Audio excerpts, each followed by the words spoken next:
असं का होतं की प्रत्येक मालकाला असं वाटतं की त्याचे कर्मचारी म्हणजे त्याचे गुलामच असावेत? तुमच्या घरी काम करायला मदतनीस येत असेल, स्वयंपाकीण येत असेल, त्यांच्याशी तुमचा कितपत प्रेमपूर्वक आणि समानतेचा व्यवहार असतो जरा सांगा? ते सुद्धा एम्प्लॉईजच आहेत. जसे तुम्ही एम्प्लॉई आहात कुठेतरी, तसेच ते तुमचे एम्प्लॉई आहेत. तुम्ही सांगा तुमचा त्यांच्याशी व्यवहार कसा असतो? आणि जसा अगदी तुमचा व्यवहार असतो त्यांच्यासोबत, तसाच मग तुमच्या बॉसचा तुमच्याशी व्यवहार असतो.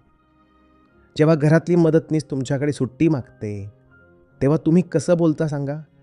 नेमकं त्याच पद्धतीनं तुमचा बॉसही तुम्ही सुट्टी मागायला गेल्यावर तुमच्याशी बोलतो आणि अगदी त्याच कारणामुळे तो तसं बोलतो. घरातली स्वयंपाक करणारी दीदी जेव्हा चुकून खराब जेवण बनवते, तेव्हा तुम्ही तिच्याशी कसा चेहरा करून बोलता? तोच चेहरा तुमचा बॉसही तुमच्यासोबत करतो.